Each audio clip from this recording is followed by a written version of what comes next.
Good afternoon and welcome to the What She Sees Effective Role Modelling Workshop.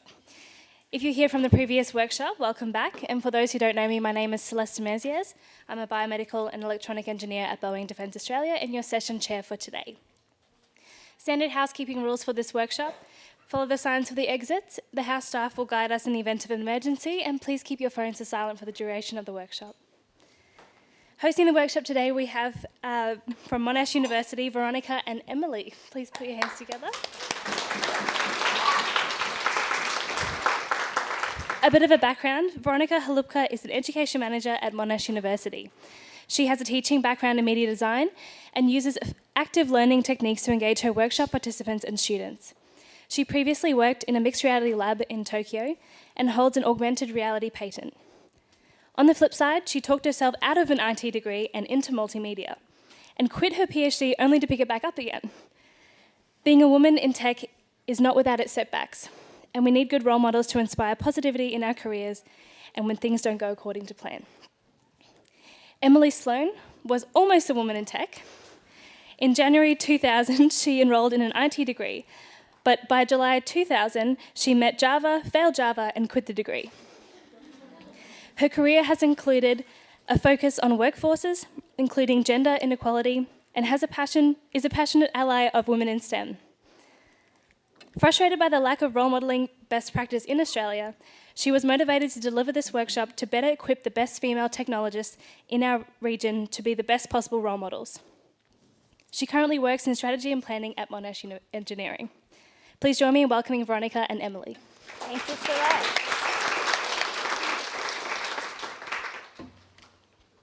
It is so reassuring to see you all here, because one of the things I do at work is I try to increase the diversity both of our workforce and also of our students. And so to see you all being here and being fabulous and sharing your stories and enjoying your careers and being fairly geeky in the process is really reassuring, and it makes me really confident that our students are going to have wonderful lives as well. Now, I do need to confess, I don't like the title of this workshop. It's my title, but I have a problem with it. We've called it What She Sees, and that's a reference to a phrase that's familiar to anyone who works in diversity in this area. She can't be what she can't see, which is great because it rhymes. Wonderful, like if rhyming is what we're after, it's got it, you know. But it's not true. And many of you know that you are what you haven't seen, or you aspire to have balance, or to have a career that you haven't yet seen. And for a lot of the kids who are currently in education, the careers that they'll have don't even exist. The technology that they'll be working with doesn't exist. So I find that she can't be what she can't see really problematic. But we're doing this workshop because there's a lot of evidence about what makes a great role model. And there's a lot of evidence that role modeling does work. It is one tool in the toolkit that will help us achieve diversity. Now, what I would have liked to have done is run a workshop on dismantling the patriarchy. But the evidence is really patchy, so I can't confidently stand here and tell you exactly what you need to do to dismantle the patriarchy. Although that is it's another tool, right? It's another important step in the process towards equality. But I can tell you what makes an effective role model, so that when you're asked a role model, you can change that engagement so that it's really effective. And I can tell you what role modelling achieves, so that you can make a decision about your time and your resources so that you can make that really effective. We've had intros already from Celeste, so I'll skip over that one. I'm Emily, this is Veronica. And I'm going to hand over to Veronica to tell you what we'll be doing today. Hello, everybody. So this is a workshop, which means we're going to be doing some work. I hope you're all prepared for that. Basically, that means you're not going to hear a lot from us. We'll be talking probably less than 25% of the time. What we're actually doing is some activities, a lot of discussion, a lot of sharing your own story. So we're going to start off with an icebreaker. Cringe. We're going to make you do it anyway. Emily will explain why that's important. We're then going to spend quite a chunk of this workshop crafting your story. So using the lessons that we've learned from the research, how can you most effectively portray yourself as a role model for other women and other people in STEM? Then I'm going to give you a little bit of a tip on reframing the engagement. So this is maybe some tips on how you can make these experiences work for you. And at the end, we'll have some playtime, which Emily will tell you more about. Now, we didn't anticipate having quite this many people. So in terms of the playtime, we've got a few different things just spread around the room. But in terms of moving around the room, we might just sort of have to negotiate with each other, looking at a few different things and having a discussion. So being an educator, sorry, I had to write some learning outcomes for this session. By the end of this session, you will be able to be more confident in your ability to be a role model for women in technology. Describe evidence-based approaches to effective role modelling. Be empowered to reframe the engagement when being a formal role model. So I just wanted to start off with a quick video from one of our students talking about her experiences of both being a role model and her role models when she was at school. Hopefully you can get a little bit of background from her.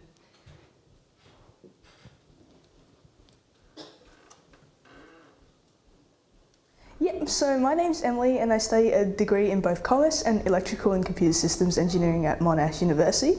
In my free time, I love reading Harry Potter and also volunteering. So I'm also the president of Rugby Girls at Monash University as well.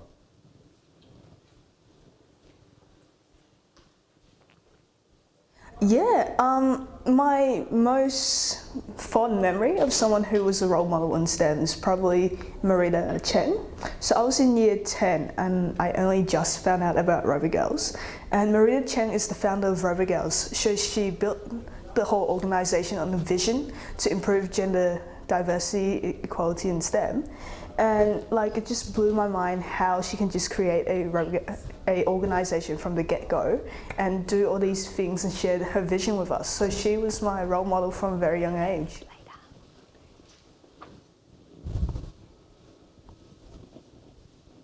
I do, because right now, even at this point in time, we have a very low rate of females who would go into engineering, for example. So just by doing this course, I am trying to lead by example and tell women that it's okay to do whatever you want. If it's your passion, you should just go for it, especially since engineering has so many stereotypes surrounding it.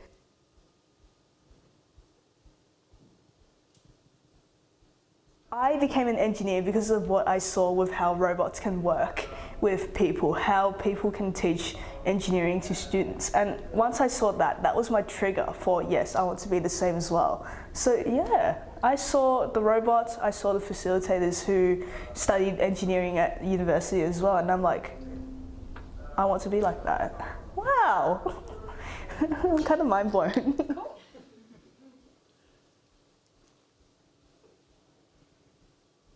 After we've taught them how to use robots, how to, work around with engineering and stuff, I'll ask one question and it'll be, who wants to be an engineer when they grow up? And a lot of the female students in the class will be like, yeah, I do. So it really is inspiring.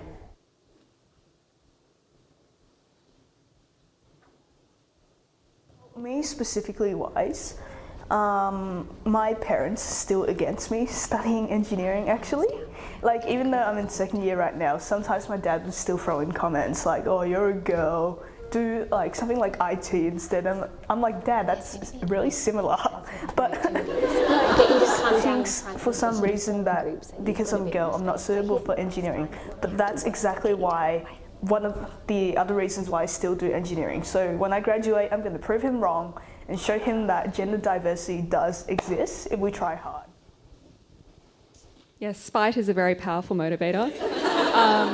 I think Emily's one of my role models actually, and when she mentioned Harry Potter at the beginning, actually we met on the university Quidditch team. So it's time for an icebreaker. We've been together for a day and a half already, so you might know quite a few people in the room, but this is an exercise in going through the process of doing an icebreaker. So let's get to it. I would like one person from each table to come up to the front, please. You can negotiate who that will be. That's going to be your coder. Could we have one from the table, please? We're just going to give you something and send you back to the table. There's no embarrassment involved. And the group over here, one person from the group down the back, you're going to form a group up here. Okay, so this is your picture. Okay, so what's happening is the coders are being given some secret instructions. Yes. So I'll wait until they get back to the tables, but coders, please don't show anyone what you've been given. It's a secret. Hello. This is your picture. Don't show your team. Emily's taking this responsibility very seriously. This is your picture. Don't show your team. Okay. So if you're the coder, if you've just come and got a piece of paper, your job is to look at your picture and using only instructional words, tell the computers what to do to recreate your picture. You can use words like up, down, no, stop. Don't let anyone else see the picture. Don't name the object and don't look at what the computers are doing. So for your computers, your job is to follow the instructions of your coder to draw the picture. You can ask questions. All right, we'll spend 5 minutes on this. Let's see how we go. We'll wander around the room and help you. Okay, coders, are you ready to reveal your picture if you haven't already to the table? All right, you can How did everybody do? Okay, role modelers. I have to share with you. 1, 2, 3, eyes on Emily. I have to share with you one table's work. So the image they had was of a mouse. And I clearly didn't think it through particularly well because we got a mouse, but we also got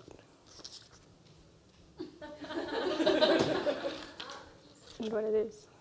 So just think about that if you decide to replicate this with primary school students or high school students. And I do want you to replicate it. Icebreakers are something we do commonly as grown-ups, but they're really, really important if you're doing outreach activities for STEM, because girls are getting messages from really early ages that technology and engineering is not for them. They're getting the messages from their teachers, they're getting the messages from their parents, and they're getting the messages from society.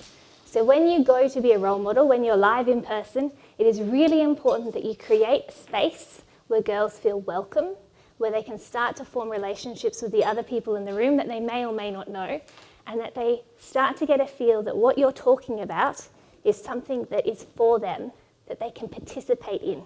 Now, there are loads of resources online, very, very geeky, nerdy, technology, engineering types of icebreakers, so it doesn't mean you're taking time out of your agenda, but it is really important that when you have an opportunity to be a role model, from the very earliest part of that engagement, you give the girls that you're speaking to and the boys that you're speaking to a voice, and you allow them to be active. So that is the purpose of going through this process, and I want you to put that into your practice. And I have belatedly put the slide up, so there you go. Icebreakers matter. They really do matter for role modelling. They help people feel comfortable, it builds relationships, and it can be a really fun introduction. So that you were all coding, you didn't need to be able to type, you didn't need to know any sort of language. It's really accessible, and you can do that with a range of different age groups. And there's heaps more online. Do we really need role models? This conference has been wonderful, but it's also been a bit depressing because I feel like every new session I go to, I get a new depressing piece of data from yet another source. So if you need to tune out for this, we're just going to be doing a couple more. I apologise. So we know that only 33% of our Year 4 girls feel confident in their maths ability, compared to 42% of boys. We also know that their ability is the same. Now, Year 4 is so young, and already these girls are feeling that they're not good at something at the same rate that the boys feel good at it when actually the same. I think that's really depressing. We know that only 26.3% of girls enrol in either ICT or design and tech in Year 12, compared to 39.4% of boys. We know that only 16.4% of domestic engineering enrolments in Australia are girls, and we know that only 13.6% of Australian engineers are female. So we do need role models. It's really important. Role models have been proven to have these benefits. This is what role modelling does. You see, included in here is not dismantling the patriarchy. Okay, so I just want to be really clear in that. It is an effective tool, but it has its limitations. So most importantly, it can make someone feel like they belong. They belong in this sector, they belong with these interests. It can help them feel included, it has societal impact. It allows girls to mimic someone and to feel like there's a path that's already been trodden, and that's really powerful. It helps with storytelling, it helps make what they're learning in school really relevant to them. It helps them see the impact of this work. And I've got a very, very small sentence in there, so I'll read it out for you. It's a US statistic, and it says that over 40% of girls don't know anyone with a STEM career, and that's all of STEM. So if we distill that down to technology or engineering, it's even smaller. So when you get a chance to role model, you might be the first engineer or the first computer scientist or the first programmer that the people in the room have ever met, and you might be the last.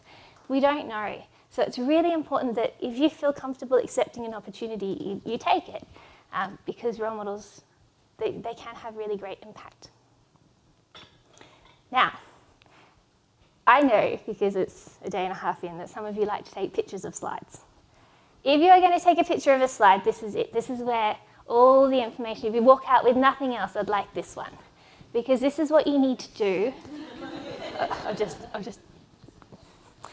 This is what works. This is how role modeling is effective. And some of this isn't comfortable. This is done a lot better in other countries, and it's not something that we sort of talk about in Australia, and there's a whole load of different reasons for that. But number one, you have to share something personal about yourself. And there's two aspects to that. You have to share who you are as a person outside of your career. It's really important to your audience. It's obviously it's not the focus, but you can't just be your career, because that's not relatable, because the people you're talking to are a whole people, and you need to show some aspect of your whole self as well. So with the worksheets we'll be doing later, you'll be thinking about what personal thing, what special thing about you are you willing to share with the audience that you've picked. You also need to share a struggle. Role modeling is actually, it has the opposite impact. If people are exposed to these perfect people who love maths and science, they've just always loved it, and they found it so easy. I mean, there really is no difficulty in getting an engineering degree. I just sailed through. The truth is, a lot of these subjects and concepts, they are really hard at times. And if our role modeling stories don't talk about the struggles and the pitfalls and the mistakes and the difficulties, then the people listening to your story say, I find this hard, and they didn't. I am not like them. This is not a place for me.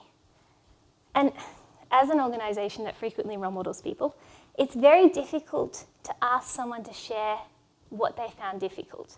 And if we're looking at student profiles to put on the web to get more students, we don't want to be saying engineering's really hard, this person, they had a really tough time. But it's so important that we share the struggles. And so I think probably the most challenging part of today is to think about what you found hard, ideally some fantastic thing that you've overcome. But what matters is to include that struggle. So I want you to be really kind and generous at the tables and listen to the struggles that you've had, and find a way to use language to describe that to people that doesn't make you feel uncomfortable, that allows you to share, because it is really fundamental to role modeling working, and we don't do it. You need to bust the stereotypes.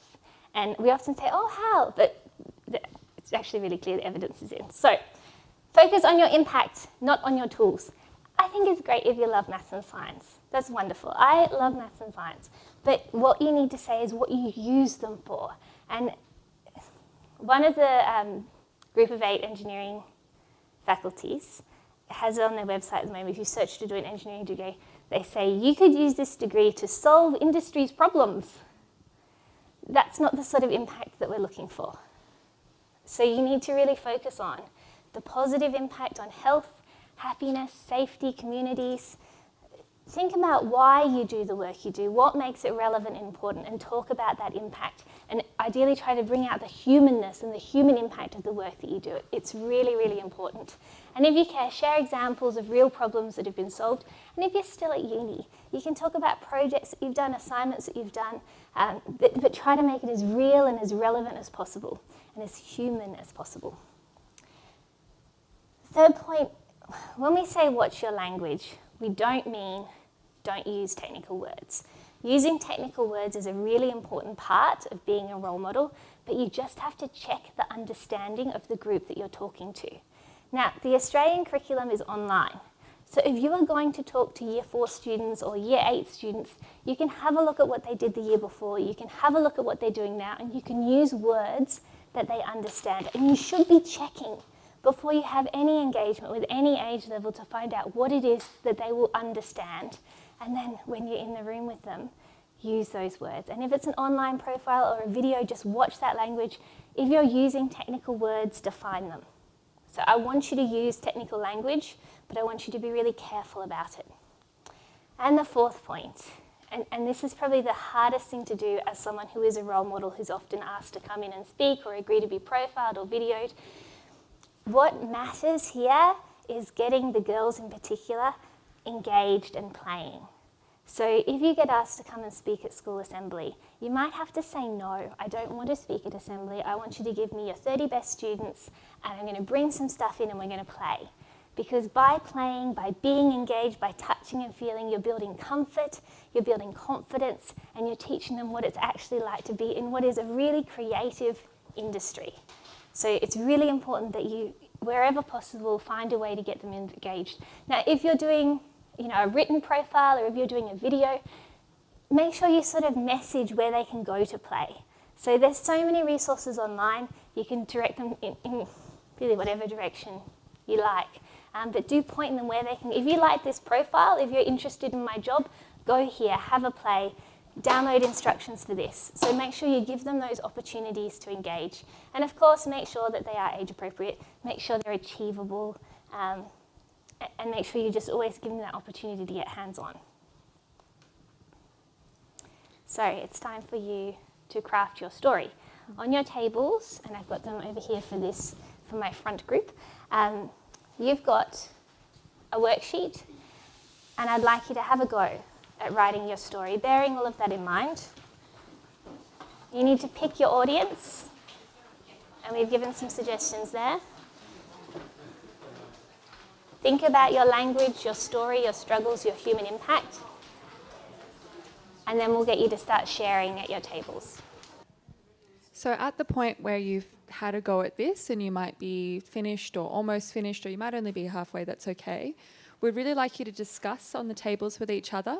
Some of the things you can help each other with are, well, for a start, please be supportive, please be kind, please lift each other up, but check for jargon. Maybe you've got some other ideas. If somebody feels like something that they do is boring or not interesting or not creative or whatever, maybe you can see another angle on it that might be. So if you could give each other some advice, that would be lovely.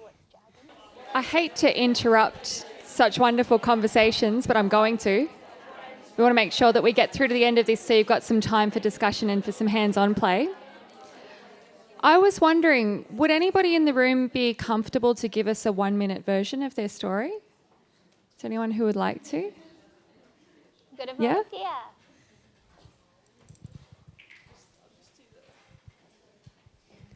Hi. I'll just do the first two. So I've had previous experience talking at schools, just my own school, because I really, when I was at high school, it was a very academic school, and people would always tell you, it was just assumed that everyone would go to university. And it was, if you go to university, you need to make sure there's jobs, you need to make sure you're considering if, you can make a living off that. So people, who were considering arts, they would go, it was just the whole culture of the school. And it wasn't until the day before the forms were due for what your preferences were that I went, and I was sort of more pushed towards medicine and engineering. I'm a maths student, by the way, not hating on engineering. And I was sort of more pushed towards medicine engineering because I was predicted a higher OP, and they just went, you should be doing these things. But, the day before the form was due, I just went, no, I'm so passionate about maths. I'm going to do that uni, screw jobs, I'm going to do what I love. And, and now I'm working at a commercial mathematics firm. Haven't finished my degree yet, but graduating at the end of the year. And I'm just absolutely loving my job so much. And, I'm going to be doing maths for the rest of my life now, hopefully. And I just would want people to know that whatever you're passionate in, there's going to be a job for you. Don't let other people tell you that you're not going to be earning enough money, you're not going to be able to do that. Like, if you're passionate about something, you'll find a way to earn money doing what you're passionate about. And I think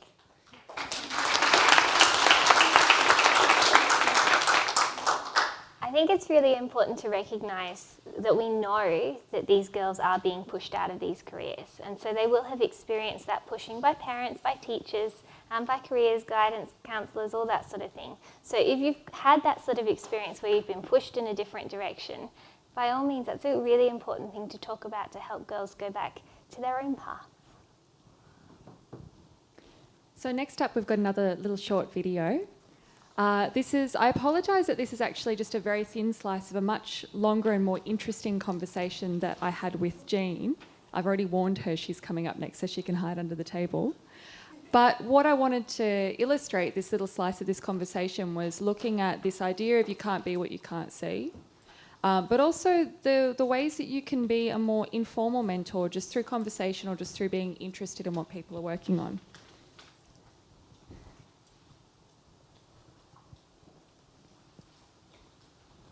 I'm Jean Armstrong. I'm a professor in electrical and computer systems engineering at Monash University.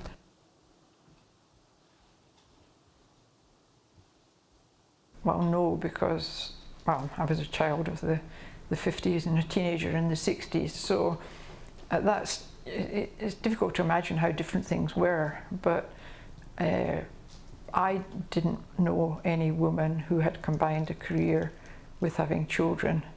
The mothers of my friends were stay-at-home mums. My mother worked for the civil service, the public service, but that was unusual. So I had no role models at all, but I did know I wanted to have children and have a career. But yes, there weren't any role models.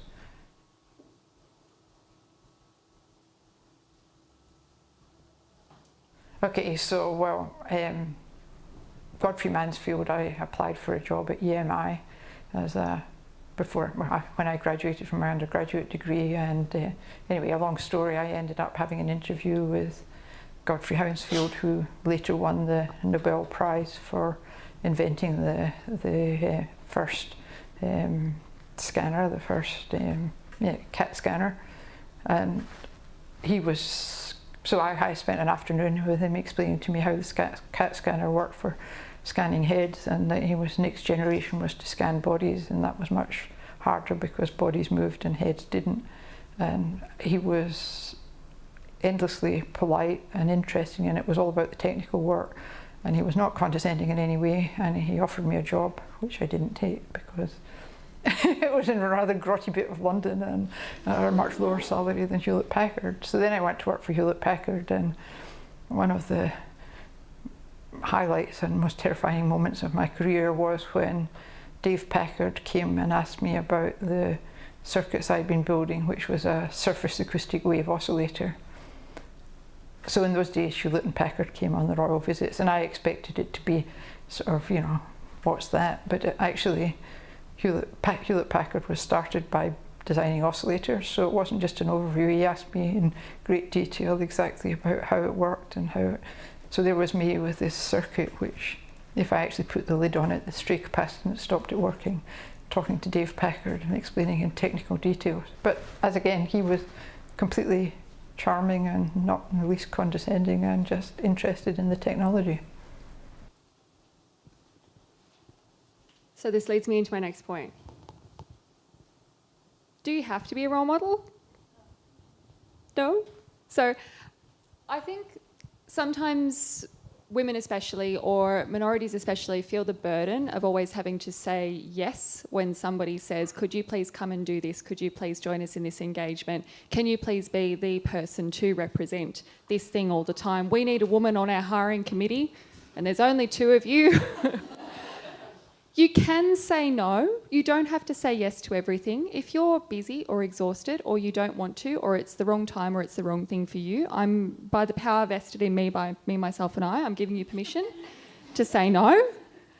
You can also reframe these role modelling engagements. If somebody asks you to do something that you're not particularly comfortable with, or that you don't think will be particularly effective, you can also say, actually, I don't really want to speak at the school assembly. I would prefer to come into your science class, or I would prefer to come into your IT class and speak about my research. You can be an effective role model by, like Jean had the experiences of people being very interested in what she was doing, being interested in what people are working on, and by talking about the interesting things that you're working on.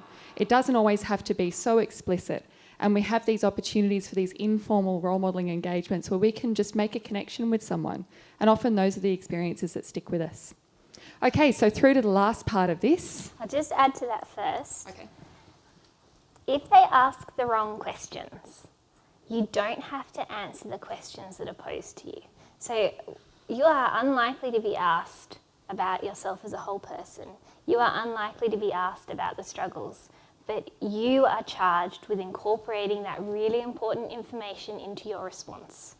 So you have to take responsibility as the role model if you agree to make it effective, because the people asking you in Australia don't typically ask the really powerful questions. So you, like every politician that's ever existed, you need to give the right answers. You don't necessarily have to answer the question that you're asked. Answer the question you want to answer. Don't they always? Now- We've got a question on the floor. Can I just quickly throw to the question?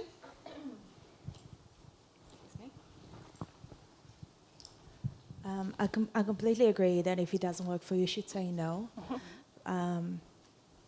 Taking that, I've organised multiple conferences and a few events, and trying to find female speakers to speak at your conference and event is very, very hard. And most women that you ask will always say no. And they will say no, like if you ask them multiple times, they will say no like 3 out of 4 times. So if you are thinking of giving a technical talk or you're approached, and if you can, please consider doing that. Yep. So you can also say yes if you want to, but And we do want you to say yes. yeah, but don't feel burdened to. Anything else from the floor before we move on to the last section? Yeah, of course. One of the things is that they see, you're talking about asking people to speak at conferences, but there's probably a very small pool of people that you asked. I mean, how many of the people in this room did you ask? I had problems that I didn't know as many. Yeah, but people tend to, so we're always getting, I don't know, the few half dozen women that you see on the television being asked multiple times, and there might be a postgraduate student who would do a great position. So actually some on the committee that I'm on, some people are saying, the men are saying that they won't be a keynote speaker unless there's at least one woman keynote speaking. And wouldn't it be a great opportunity for a postgraduate or a postdoc to give a keynote? They'd probably do much better preparation than lots of other people. Anyway. And I can say that in the next couple of days, I think, there will be a new Women in STEM directory launched. I know Lisa Harvey-Smith is involved in the process. I think it's a joint approach through ATSE and the Academy. So watch out for that. It will be announced shortly. And I mean, I know, right, everyone in the room is going to put your names down on it, right, because you know how to do it now. But do watch out for those sorts of online databases and tools so that you can gently put your hand up so that you're findable. Okay, now we have a problem. There are too many women in STEM right here. And we didn't know there were so many of you, and we didn't know there'd be so many of you in the room. So we wanted to play, because play is really important. It's a really important part of role modelling. But because of the number of you and the layout of the room, the play is a little bit more disjointed than what we would have wanted. I wanted sandwiches, I wanted all sorts of things, so we're going to tone it down a bit. So, on your own device, if you haven't already had a look at code.org dance party, and I'll put, each table will have a different topic so you can get up and have a look at the different things, but everyone can do this. You should. It's a really simple introduction to coding, and I've got to tell you a personal story about this one. I have a 7-year-old, she was once 6, and she did this and it was all well and good, and then she made a mistake. She had a dance off, she coded it herself, and she forgot to make one of the players work. And then she discovered the power. So she would always make the other person be the player who couldn't win. So coding to her up until that point hadn't been super exciting, but when she discovered that she could con people, she could use it to trick, like essentially she hacked something. And the power of it was really phenomenal. So I particularly like this one because once you get through the basics, it does give you the freedom to make mistakes and discover things that you maybe shouldn't have discovered. I mean, don't buy a used car off her in the future because we've discovered she has those tendencies. But it's still important. We've got some LED butterflies. I've got 3 that are made, and I've also got the materials to make 2 more. So one table can sort of get together and try to make one. If you really want to make one, then go to that table. The others can pull them apart. If there's engineers here, I mean, you pretty much like pulling stuff apart anyway, just as much as making it. So you should be right. The human robots is where the grown-up or the person doing the outreach is the robot, and the kids are the coders, and they have to tell the robot how to make a sandwich. And that's what I wanted you to do, but it was just too messy in this space. So you've got a video of me being a robot. I didn't know I have a robot face, a particular face I pull when I'm being a robot. So you get to see that, and you get to see my 7-year-old daughter being really horrified. So that's a lot of fun. And that would be so easy to do in lots of different settings. And again, like the icebreaker, it introduces kids to that concept of coding and instructions. And then we've got one Vibrobot. It's not a particularly good one because it's a real one that was made by a 6-year-old. So that will be at one of the tables as well. So Veronica and I will start handing out those materials. You can start playing on code.org. And also tell us what incursion or outreach activities you've really enjoyed. Okay, so you're allowed to get up now. Basically, we're going to start handing some stuff around the room so you can have a look at what we've got to play with. And then the only other thing I just wanted to mention, just in case we don't get to it before we leave, so we do have resources. As Emily mentioned, there is the database starting up very soon, the Women in STEM database. I'm not sure how you'll get these slides. No one has told us, but we'll find out. I can always go back to it so you can take another picture. To make new LED butterflies, because you did the best with the coding. Okay. The other tables. Okay. Feedback. And also 'cause I feel bad about We the whole actually ballot really want aspect. your feedback on this workshop because it's the first time that we've run it, but we plan on doing it again and again and again. We have a couple more things planned this year. So if you would care to go to that form and tell us what's good, what we should keep, what we should add more of, what we should lose, that would be great. Thank you. If we could just please put our hands together for Veronica and Emily for this awesome session today.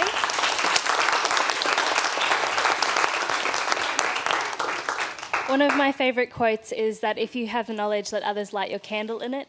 And I think that's really important to take away from today, that we all have the knowledge here, and knowledge is power. And if you can give that to someone else, being a role model, or if you choose not to be, that's also okay. I hope you can all take away something really important from this session.